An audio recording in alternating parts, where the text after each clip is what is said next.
Hey, Callen. So the red light went on. I asked this question of everybody. Are you nervous? Are you okay? You want to go forward or you all right? No, He's I'm all good. right, everybody. Let's go ahead and jump into it. So, Yeah. why don't you do me a favor? Why don't you tell my listeners first what your name is, what your company is, and what it does? So my name is Callen McGibbon. The company that I represent is called Okay. RepHealth, and we analyze the impact of jobs on workers over Hmm. careers using 3D scanning, self-reporting, blood work, these types of Oh, things. interesting. So, what's your background, and how did you go from that to what you're currently doing right now? So I actually spent the last 20 years in high-level Okay. athletics. Hmm. So all the way at the Canadian Olympic level and as well in the Hmm. NHL. I'm from Okay. Canada, so hockey is obviously a thing, right? Obviously, it has to be right. So, yeah. So I worked as a strength conditioning Okay. coach in that field, and so a lot of the players that I've worked with, kind of getting to the end of their careers. Um, and I was just looking at like the skill sets I have, and like my whole life, all I've done is optimize people for their jobs. Hmm. And I was like, well, how can I do that but make like a much greater impact than the impact I've had now? Not that the impact Yeah. I've had isn't insignificant. Obviously it is, right? Like these entertainers we watch on television, and Hmm. they're a big part of like the world, really. Yeah.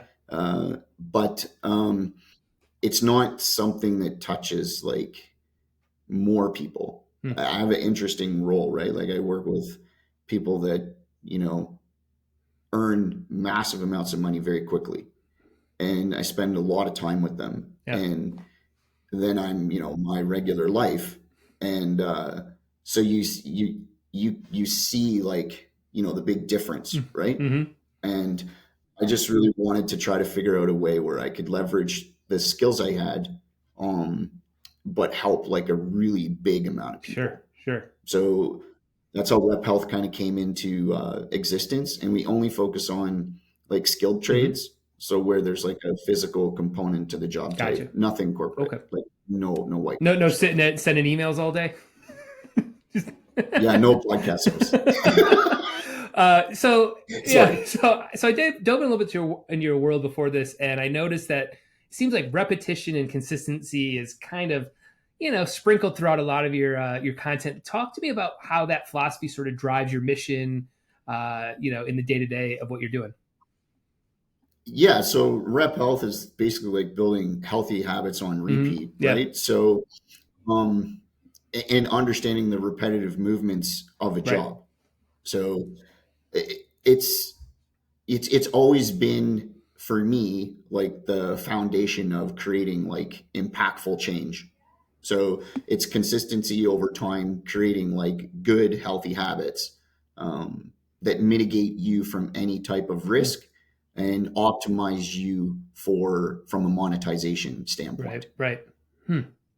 It's interesting. Like, I guess maybe talk for just another minute, maybe on how your education is influencing like the company's direction, just where you're going. I mean, I know you mentioned a little bit about the NHL and your background in that, but just maybe also a philosophy on how maybe the company's being ran right now, especially if you're thinking about fundraising stuff Yeah. like that. So, talk to me a little bit about just that sort of health education background in there. So I guess to really try to understand your question, like what's the fundamental like how does the Yeah, company yeah. So how work are you inside the applying? customer Yeah, how are you base? applying this physical into just like the nature of the business, right? The discipline maybe that happens over there into a startup and running this company. That there seems to be. I find there's a lot of parallels. I do a lot in sports as well. I run my own company, so I always find that there's. I just finished up some hot yoga for the last 2 hours, and then I walked into this, right? So I take those disciplines there to here. Do you do something similar in your mind as to how you're directing your company right now? Oh, very Yeah. much so. Like I'm extremely Mm-hmm. regimented. If every day I wake up at the same time. I wake up at 4:30. I have routines that I do, from 4:30 to 5, like from a personal Yeah. level. that are a couple days a week I do some breathing, a couple days a week I do some stretching.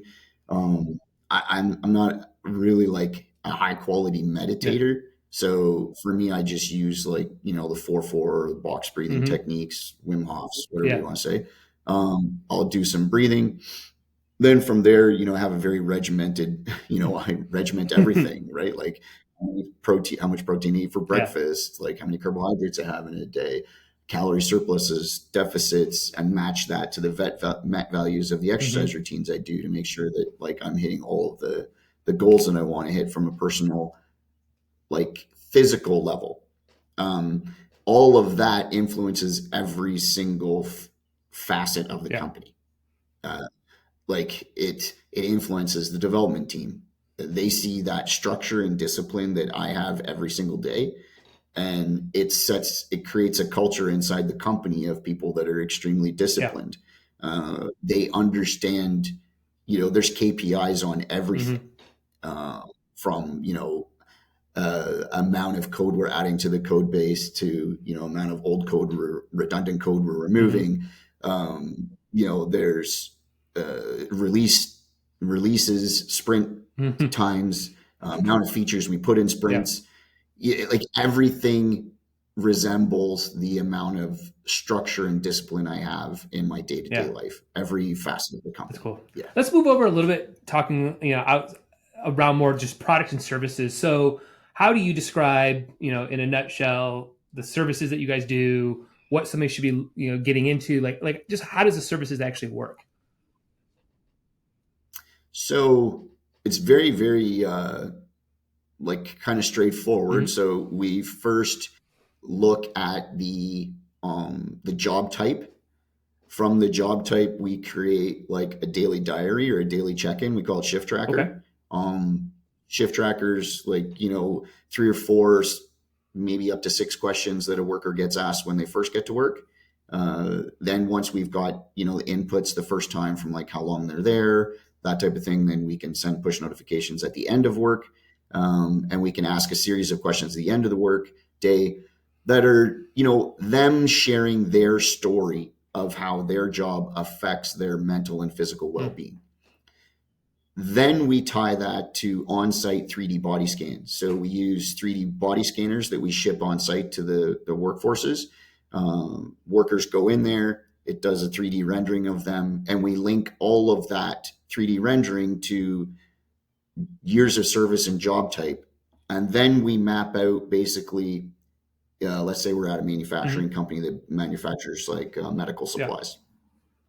We then look and say, okay, well, everyone who has been doing this job 304, for 1 year to 30 years, we map out what happens to their physiology. Do they lose muscle tissue in their right shoulder by year 7? Do they change postural position in their upper cervical spine by year 4? Once we map out what all of the physical demands are over a career, as opposed to where a PDA, a physical demands analysis, is fine, but it's like a balance sheet, right? It only shows you what's going on one day. It doesn't show you what's going on every day. And over the course of 30 years of making scissors. Right? Yep. So it changes people's bodies. And so we map that out. And how that benefits the worker is they get to share their story on, how this job impacts them. We take what we learned from these people that are sharing, that have done it for 30 years, and we build mitigation strategies for people that have been doing the jobs for 1, 3, 5, 7, so they avoid all of those physical or mental strains. And then for the company, we dashboard that back to them in an anonymized form by job type, and we help them change equipment, change positions of workers. We help them decrease long-term disability, WSIB, all the above. Interesting. I guess so.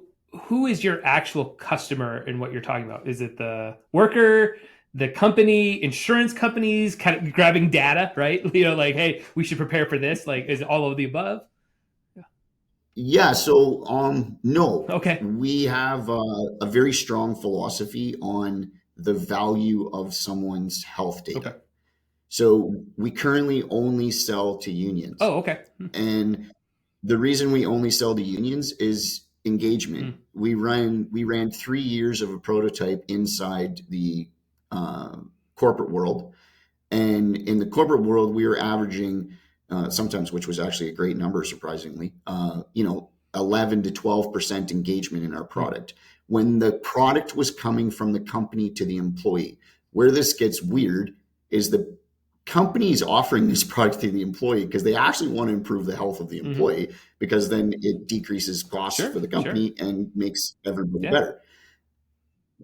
Employees don't want to share their personal health information with the company. Yeah, interesting. Yeah.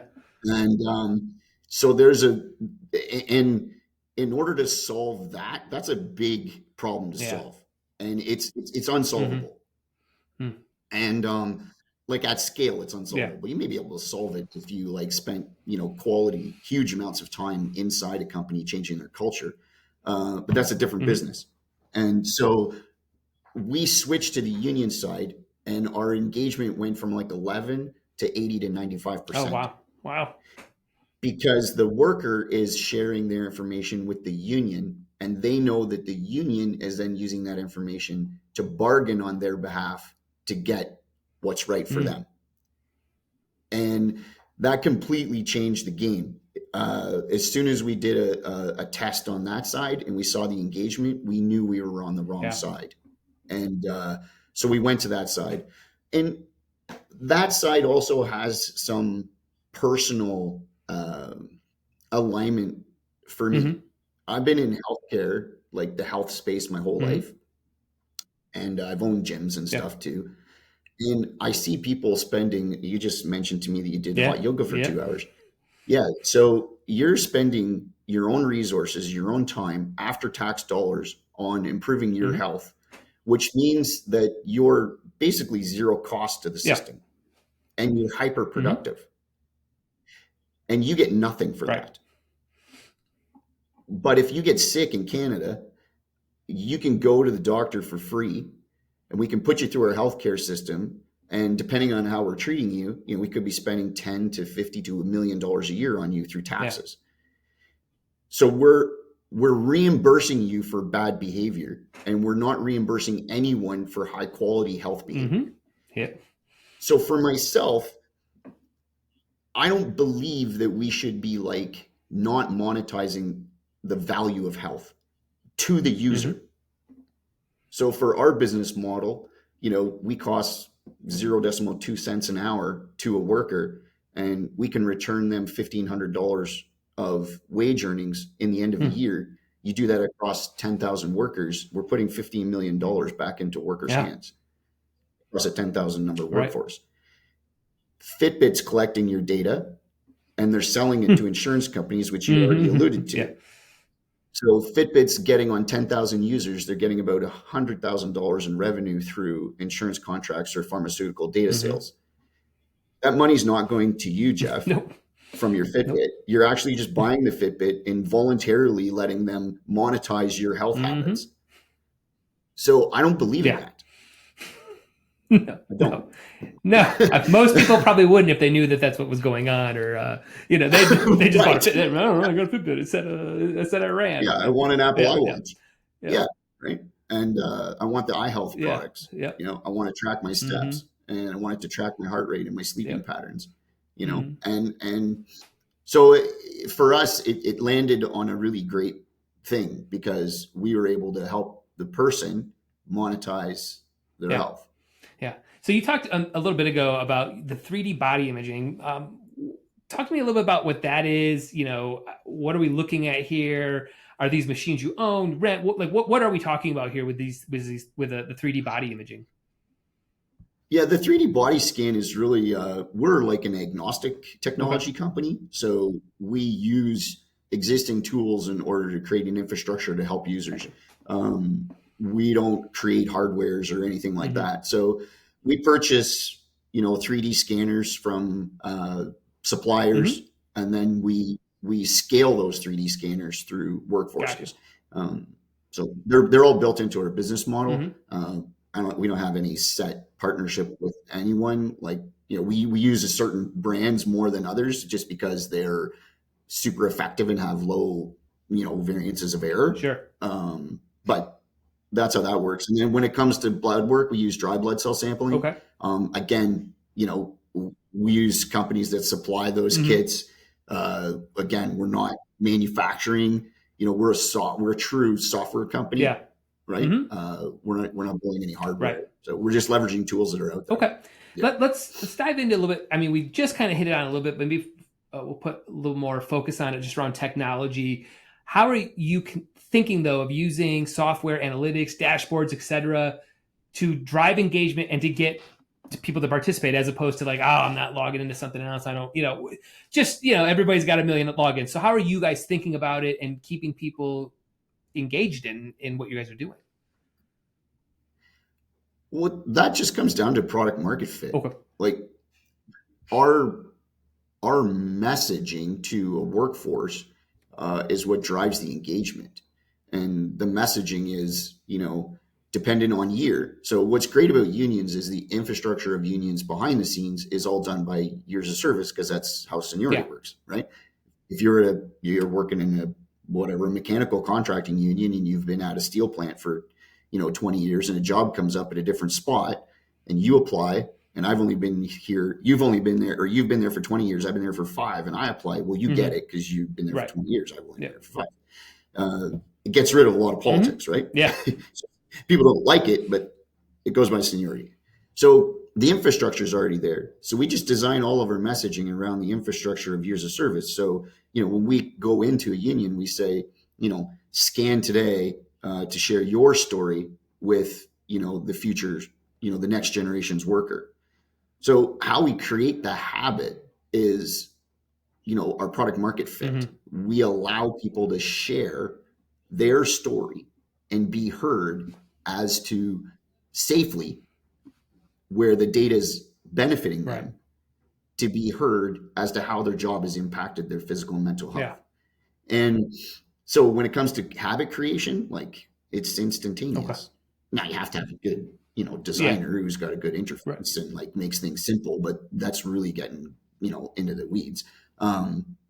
If you don't have that, you don't have a good product. Right. You can have a great idea and a great product market fit, but you need a great designer who can make things engaging for a user, right? Yeah, so. Totally. Do you see, with the competitive of like hiring right now and the landscape of hiring, like, do you see you guys being a bonus for recruitment and retaining talent of like, hey, we have this program involved, in the union? Like, do you see yourselves as part of that? Oh, totally. That's actually like a fantastic question, because where we focus is on, it's kind of interesting, right? Because like AI is revolutionizing everything right now. But AI is not building houses, nor is it, fighting fires, or arresting bad guys. So these skilled jobs, their value is increasing exponentially over the next 10 to 15 years. And the jobs that the next generation are going to go and do, those mid-level corporate white collar jobs, are getting removed by AI's efficiency. So we feel we're positioned in a fantastic spot when it comes to the evolution of AI, because we're working in places where we're supporting roles that won't get replaced, that only increase in value. And there's 14.7 million skilled trade workers across North America. Okay. Out of that 14.7 million, 53% of them are 58 years of age or older. Wow. So unions collect money, revenue, by dues, right? I pay dues every month out of my paycheck to my union. So right now, unions are facing billions and billions of dollars in lost revenue if they don't recruit and support the next generation. And the only way they can do that, because the next generation wants different things, is to let them know that they're looking after their health, because the health is number one important to the next generation entering the workforce. Right. They want to work at Google because they want the gym, right? They want the food. They want all that. Yeah. The jobs are disappearing there because AI is going to do it. Mm-hmm. So they're going to have to go fight fires, or they're going to have to be an ambulance technician, or they're going to have to go build houses. And if they're going to do those things, then they want all the same stuff. They Right. want to know their health is looked after. Yeah. So unions have to do something in order to make sure that they shore up this revenue. Mm-hmm. Yeah. That's how they make money. Mm-hmm. Dues. Mm-hmm. Every person who retires is thousands of dollars gone. Yeah. Yeah. I'm in Michigan, man. Michigan is all built on this from the big three, you know? Yeah. I'm in Detroit. Totally, so, right? Yeah. Yeah. You got the big three. You got the automakers. Yep. All in my backyard. That's everybody I know. Everybody's got some tie to it. So how do you see, the workplace wellness kind of evolving over the next maybe 5 to 10 years, and then how you guys are positioning to fit into that? Like, what's your, reading the tea leaves of the future here? How do you guys think about it right now? Right now, like when I look 5 years out from my seat, I see like enough data coming in that we can do predictive analysis on injuries and keep workers safe. Yeah. That's what I see. And I see a healthy, vibrant, super productive workforce that's going to allow for a much more stable workplace. Gotcha. Yeah. Yeah. And then when you are discussing metrics of success, right, the KPIs of the business, we're in the business world, what does that look like? Like what is the we're growing, we're doing well, what do those look like in this space? That's been a pretty steep learning curve for me, because like the first, majority, like first 15 years of my career, I was focused on, getting 2 or 3% performance increases week to week on like squats, sprints, agility drills, whatever. And what the hard lesson for me in this startup world has been like your KPIs are moving targets, because they're different at different stages. Like what our KPIs were a year ago are so different than what our KPIs are today. Sure. Yep. And I think you have to evolve with that, and you need a really good understanding of that yourself as your leader. And you really need to be aware of the investment group that you're bringing in, or the investors you're bringing in, because they need to be aligned with where you are. Because I've had investors that were fantastic investing, but their expectations and their KPIs, they were measuring us on a spot we weren't yet. So they were upset with us, but we weren't at a spot to produce the KPIs they were interested in. Right? Yeah. They wanted us to be, where's your revenue? And we were like, well, we haven't built the product yet. Right. Yeah. Like, so it's really critical that you align with that. And I have to take some responsibility as we were growing for like not really being good at that, because there's no handbook, like, so to speak. Right. Yeah. Well, maybe there is, but I didn't know where it was. Like I made a lot of mistakes early, because I got excited and I wanted to produce the return for them, because of course I do. Yeah. Right. Like raising money is awesome, but like my growth curve has been like, I want to make people money, like the investors. Right. Like I don't necessarily like asking for cash. Yeah. Yep. So there's a lot of pressure, and I didn't line that up well at the beginning, And I allowed the pressure of wanting to get a product to market to produce revenue to influence decisions early on that should have never happened. Yep. I can take bonus for that now, but like, we're doing good. But I just mean like, that was a big steep learning curve for me. So coming here and having opportunity to share with you, if I can give anybody a takeaway, that's and trying to do this, like making sure you're aligned with your investor and they're aligned with where you are, right? Yeah. And they're measuring you properly. Yeah, I had a very similar story. I had my previous company. We took on some VC money, and everything was just like, oh my God, we got a check. And then all of a sudden, I've got a guy, I call a guy in Dockers, not knowing my business, being like, hey, you need to, I gave you $1, I want $100 back, I want $1,000 back. And we started making decisions that ultimately really killed us. Like we were just doing stupid things because we're like, oh my God, we got to do this, we got to do this. And we're like, oh my God, and you just realize of like, man, if we would have just kept growing in a realistic way. But again, that's tough to do when you get that bigger check and you're like, oh man, I got money, I can breathe, I can eat. So speaking of fundraising, kind of like, where are you guys right now, kind of in this journey? What does it look like? Where are you right now in sort of raising capital? Yeah, so we're just closing off a round right Okay. now. Like the whole like, is it seed, is it B, is it A? Like that thing is a moving target as Yeah. well with like the state of the Mm. economy. So I would say in the new world, like it would be like a seed Okay. investment Yep. still. In the new world, even though we have revenue, Mm-hmm. it's totally changed. Yeah. Mm-hmm. Like 5 years ago, if you didn't need revenue to Mm. raise a series, A, Yep. Yep. Mm-hmm. Yeah. right? Like we have revenue and we're raising seed Yeah. money. Mm-hmm. So I think it's completely changed. So right now we're closing Mm-hmm. off a round. We're using a safe instrument right now. Okay. Just because that seemed to be the best uh, tool for our current spot. Um, but yeah, that's where we're at right now.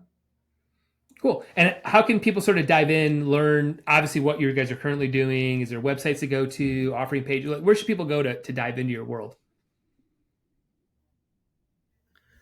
Sure. You can like contact me. Like we can Okay. provide my email address, Mm-hmm. and you can contact me directly. It's always fine. You can go through our website. There's a community link on our website that'll go through the team, and they'll obviously like distribute that email to the correct party depending on what the questions would be. We do have I think we have a fundable campaign going on Yeah, somewhere, you have a page. Yep. Mm-hmm. online. Yep. Yeah, so we do have that, and then I think outside of that, that's probably like the three, like best ways for Awesome. sure. Awesome. Just direct or through the website or through that campaign page. Sounds good. Sounds good. Yeah, we'll put all the links for anybody who's listening, and we'll have all the links in the show notes. You guys can go ahead and grab. Callen, I appreciate you taking time out of your day. This is really interesting. Love what you're doing with the unions. We'll have to talk offline. I've got some interesting things with a business partner of my end that does a lot in the union space here in the United States. There might be some interesting synergies there that we can talk offline. But again, I appreciate this. I look forward to cutting this all up, sending it out to my community, and if anybody's interested, go check out RepHealth right now. We'll put the links up in the show notes, and we'll go from there. Thanks, everybody. Appreciate your time so much. Thanks.